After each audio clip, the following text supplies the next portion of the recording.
Buenos días, estimados estudiantes de primero de secundaria. El día de hoy vamos a ver en el curso de Historia Universal el tema Imperio Romano, la primera parte. Muy bien, vamos a ver. No olvidemos que para poder entender qué es el imperio y cuáles fueron las características de la etapa imperial, debemos recordar el último instante en el cual Roma, en su etapa republicana, llega o entra en la decadencia. ¿Qué significa esto? Que para poder hablar de la etapa imperial tenemos que conocer la etapa final de la Roma republicana. ¿Qué hechos ocurrieron? No olvidemos que con el segundo triunvirato, ya, el supuesto gobierno de 3 personas, pero de estos 3 gobernantes o de estas 3 personas buscaban el poder total. ¿Ok? Por lo tanto, tenemos a 3 personajes: a Lépido, a Octavio y a Marco Antonio. ¿Qué ocurre? El resultado final de la etapa republicana de Roma es el enfrentamiento entre Marco Antonio y Octavio. ¿Ah? Sabemos que Octavio va a utilizar de excusa que Marco Antonio está en amoríos con la reina de Egipto, ¿okay? Llamada Cleopatra.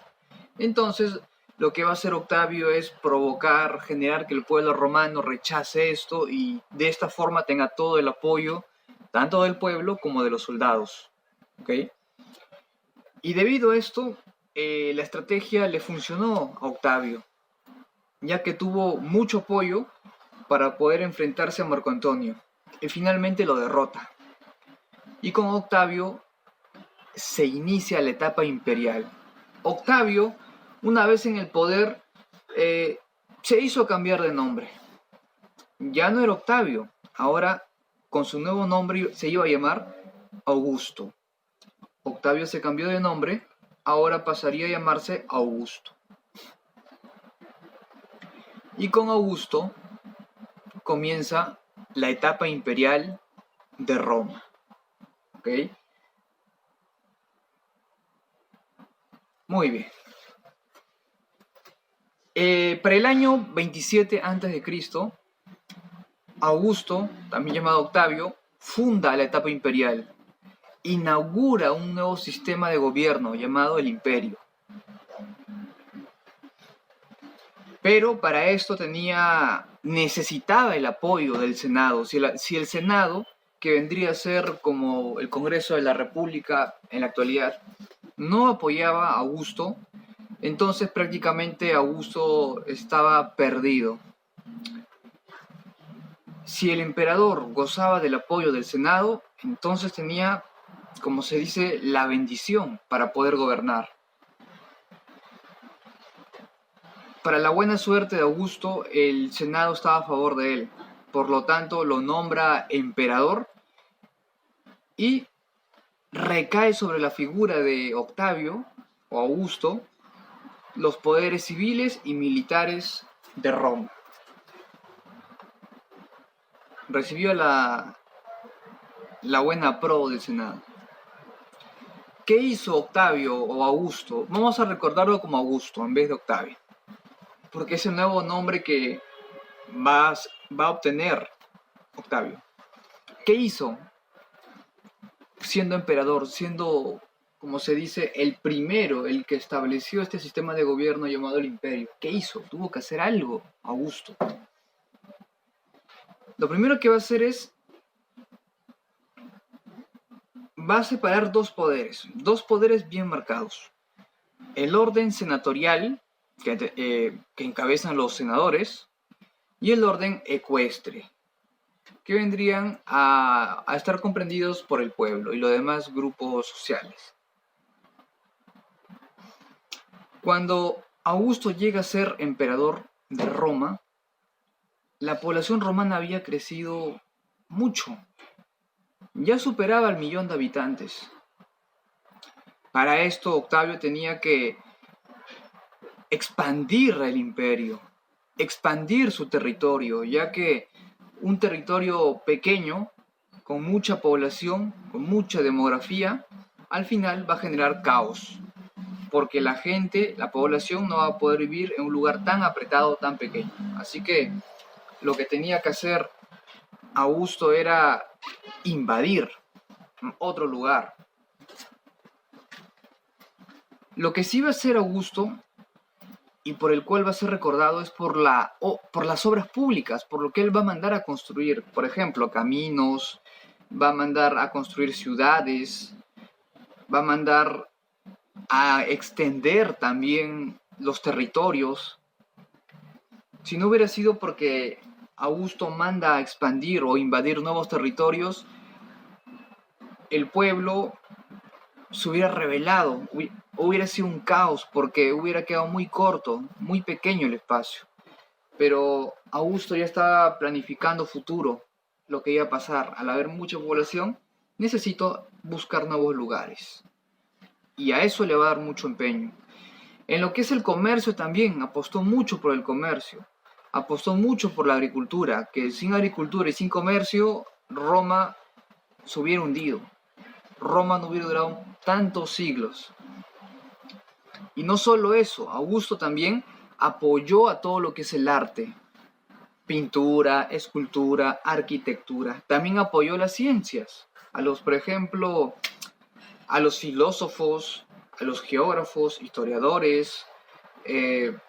Apoyó a lo que vendría a ser las matemáticas, las ciencias biológicas en general. Todo lo que es ciencias, de todos los tipos. Ya sea ciencias sociales o las ciencias fácticas. Pero era muy creyente Augusto. No dejaba de lado las costumbres religiosas, la idea de los dioses romanos, no. También apoyó la religión. No es que promovía el arte y el arte estaba separado de la religión, no. Augusto apoyaba la ciencia, apoyaba el arte, pero también creía en los dioses romanos. ¿Okay? Creó un código que ayudó al derecho romano. O sea, fue creando nuevas normas, nuevos códigos para que en materia de derecho sea más efectivo. Hizo algo más también, para poder resguardar todas las fronteras de todo su vasto territorio. Augusto mandó a poner en las fronteras soldados, y para esto él necesitaba de un ejército que esté las 24 horas resguardando Roma. Claro, un soldado no va a trabajar 24 horas porque es imposible, se moriría. Pero van a haber varios soldados que se van a turnar durante todo el día. ¿Por qué hace esto Augusto de contratar y pagar mensualmente a los soldados? Para que en caso de alguna amenaza de otro pueblo, como hay soldados todos los días, trabajando todos los días, fácilmente lo puede proteger. Puede proteger todo Roma. Con un fin defensivo y también ofensivo. Ahora, en la etapa imperial, los grupos sociales seguían existiendo, pero ahora hay una diferencia. En la etapa republicana se van a dar muchos problemas sociales, porque los patricios y los plebeyos, sobre todo los plebeyos, reclamaban los derechos. Decían, si nosotros somos romanos, ¿por qué los patricios tienen más derechos que nosotros? ¿Solo porque tienen dinero? Eso no es justo. En la etapa imperial se trató de igualar esto, que sea más justo para los plebeyos. Por lo tanto, la clasificación social cambia.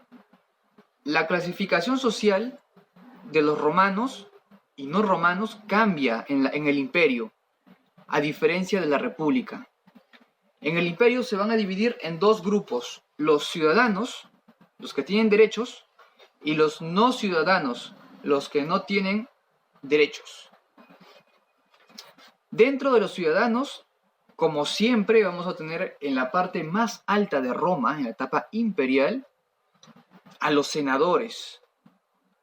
¿Y a quién más? Al mismo emperador, que vendría a ser Augusto. O sea, Augusto Augusto, el emperador de Roma, estaría prácticamente casi igual o igual que los senadores, ya que el emperador tiene el poder total, pero ese poder total tampoco no es total del todo, porque el Senado se encargaba de regular que el emperador tampoco se exceda. ¿Ok? Son tres: el emperador, máxima autoridad, el Senado y los funcionarios públicos que trabajaban cerca a los altos cargos públicos. Por debajo de los senadores y del emperador encontramos a los nobilitas. Es una nueva clasificación, sí, porque en la República no existían los nobilitas, pero en el imperio sí. Los nobilitas es una fusión. Vamos a fusionar.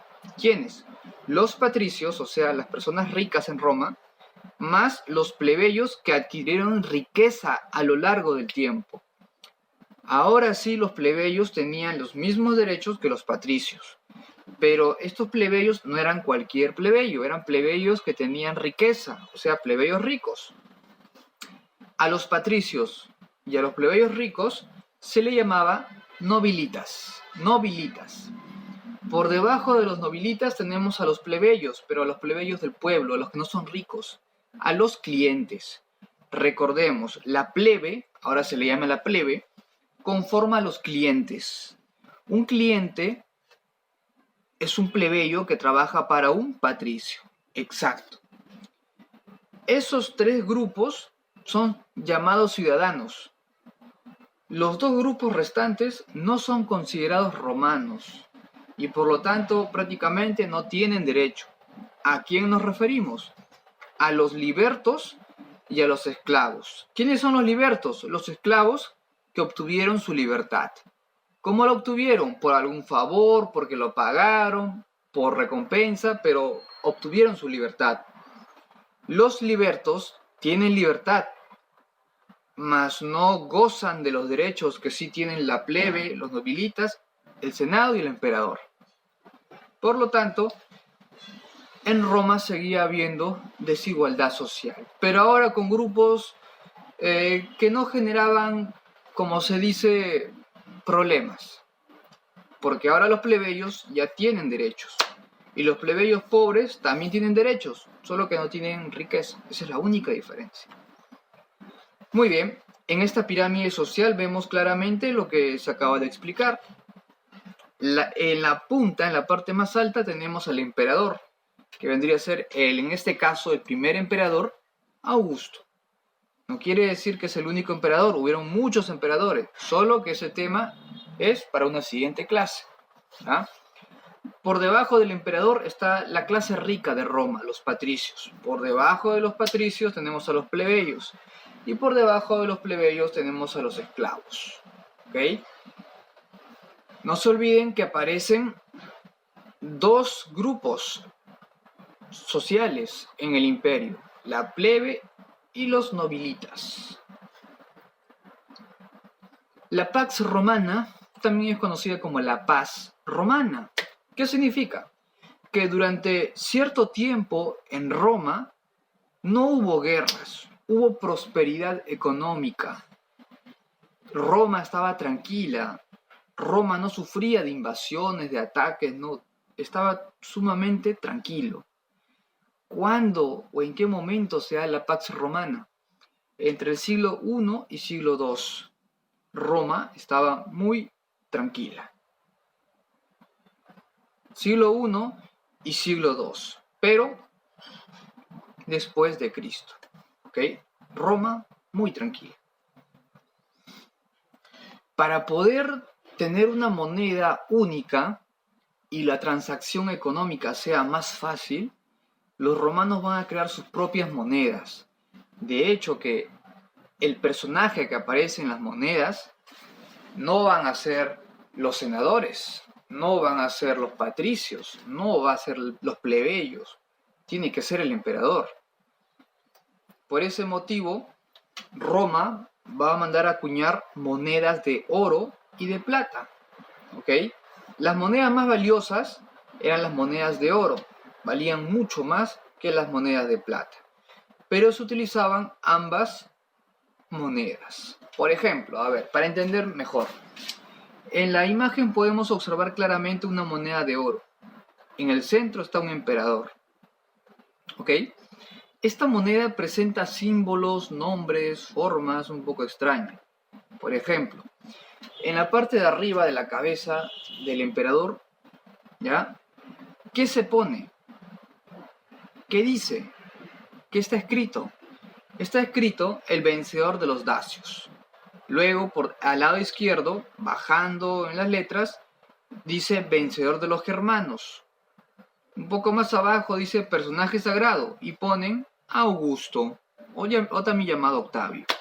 En la parte de abajo dice Trajano. ¿Quién es Trajano? Un emperador. En la parte derecha, siguiendo la secuencia, dice jefe militar. Luego, pasando a la otra columna, vemos que dice padre de la patria. Más arriba dice cónsul por sexta vez. Más arriba dice tribuno de la plebe.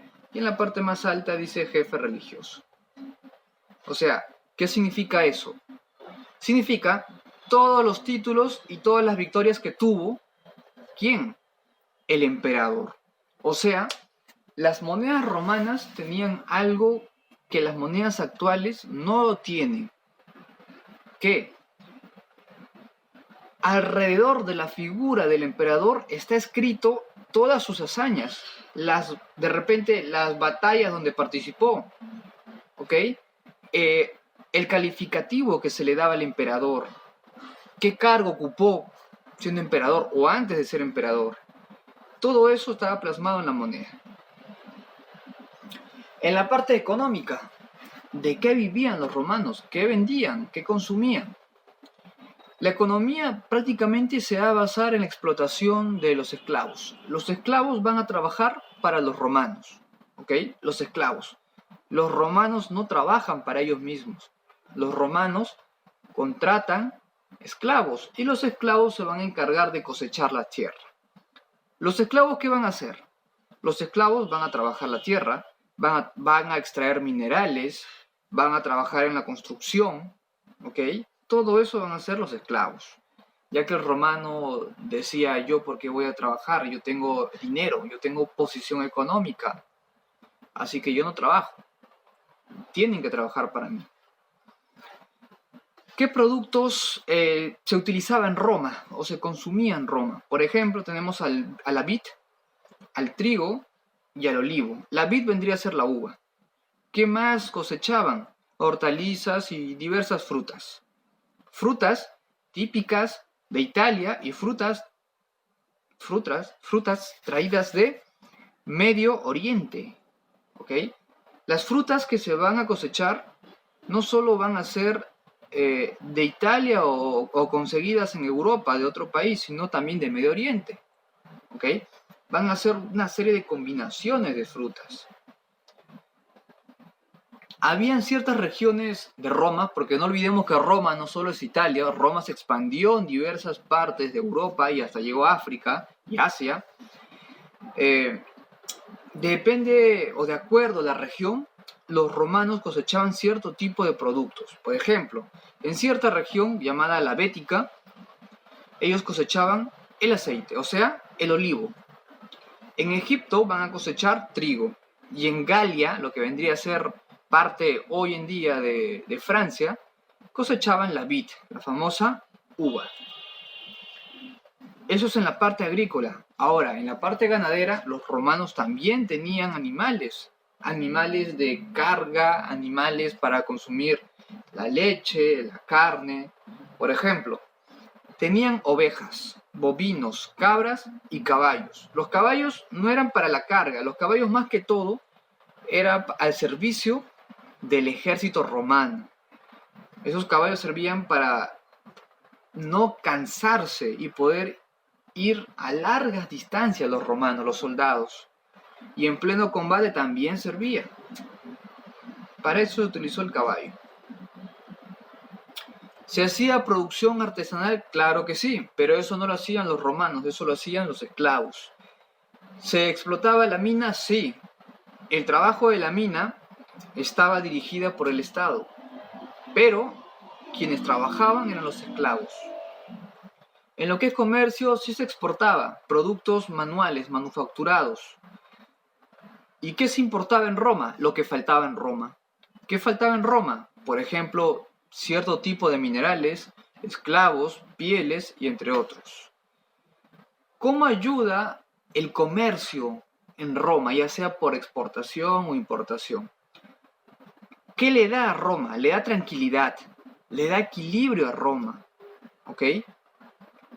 Hace de que su moneda circule por todos los pueblos y que su moneda tenga mucho valor, porque es más, la moneda romana llega a salir de Roma y sirve como moneda de cambio en otros lugares también. Algo muy importante que los romanos hicieron es aprovechar las calzadas. O sea, ¿qué son las calzadas? Son los caminos. Si no hubiera caminos de piedra debidamente construidos, hubiera sido muy complicado trasladar los productos. Con el sistema de redes viales o caminos, los romanos podían llegar fácilmente de un punto a otro. En las relaciones comerciales, no solo comerciaban con las provincias de Roma, comerciaban hasta con otros pueblos que no eran provincia de Roma.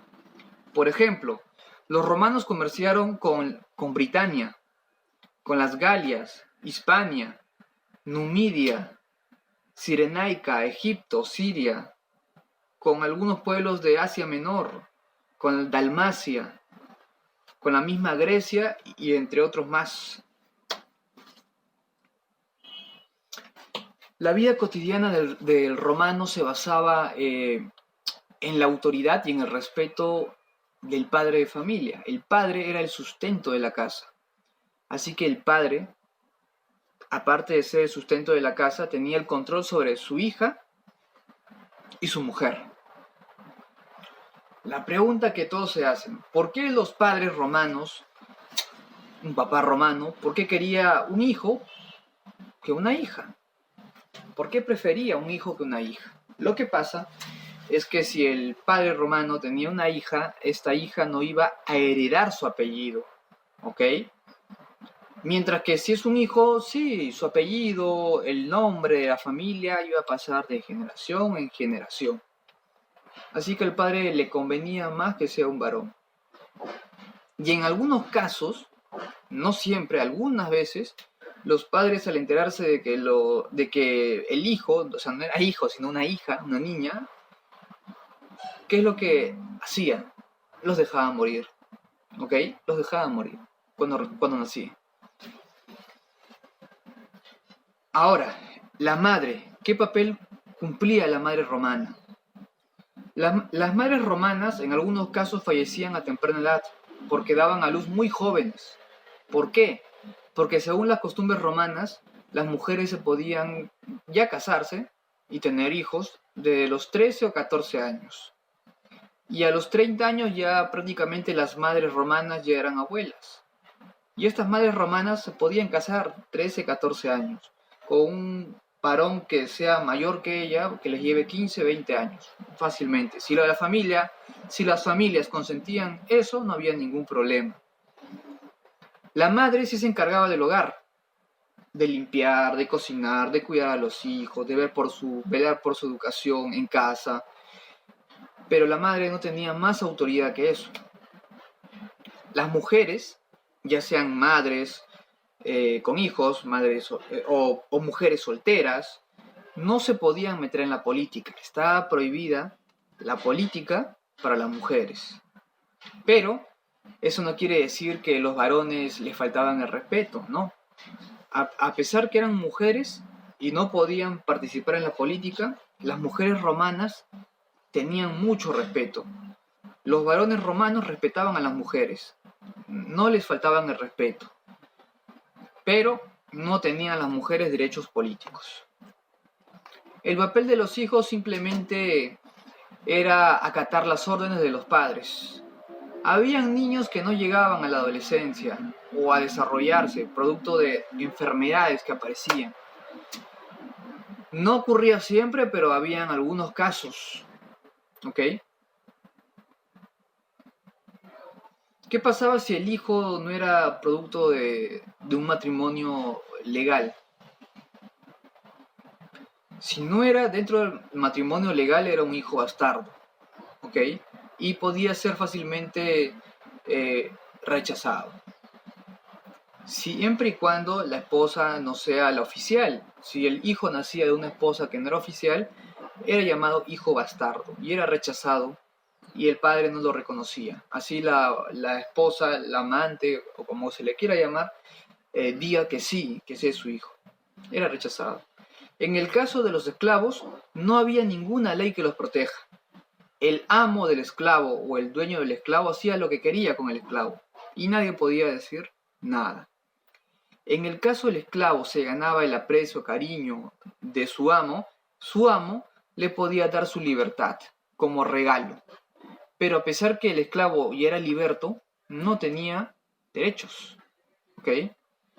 Fácilmente una familia romana rica, claro, podía tener la cantidad de esclavos que quiera. 10 esclavos, 12 esclavos, lo que el dinero le pueda permitir. Aquí vemos cómo era la indumentaria de los soldados romanos. Y no todos los soldados eran iguales, porque habían personal o soldados subalternos y soldados que son oficiales de mayor rango. Los soldados con cargos más sencillos, ¿ya? Son los soldados que por su falta de experiencia simplemente son parte del grupo de soldados en general. Pero de ese grupo de soldados, el que asciende un poquito más es un soldado trompetero, ¿ok? Es un soldado, pero tiene la función de tocar la trompeta cuando van a guerra. Otro soldado que tiene ligeramente, resalta de los demás, es el soldado portainsignia, que tiene el honor de llevar el águila real. El águila real siempre va adelante del ejército, ¿ok? Adelante de repente de una centuria o de una legión de soldados. Ahora sí, este soldado, que puede ser trompetero, portainsignia o soldado común, que tiene varias batallas ganadas, mucha experiencia, puede ser ascendido. Pero sí puede ser ascendido y un cargo efectivo, que vendría a ser el cargo de centurión. Los centuriones son soldados que tienen mucha experiencia y que fueron ascendidos a oficiales. Un centurión es un oficial romano, ascendido, claro, que a su cargo tiene 100 soldados. Un centurión puede comandar 100 soldados. Y si quiero ascender más, ¿cuál es el siguiente cargo? Un centurión, producto de sus años de experiencia y en batalla, puede ser ascendido a un tribuno oficial, que es un cargo muy superior. Y el grado máximo que un soldado puede aspirar es ser legado general, que es el grado máximo que un militar o que un soldado romano puede llegar. Es un oficial de alto rango, es como si fuera un general, ¿ok? O más arriba que un general. Muy bien, esto sería todo respecto a lo que vendría a ser la parte social, económica y los inicios de la etapa imperial. Nos vemos en una siguiente clase.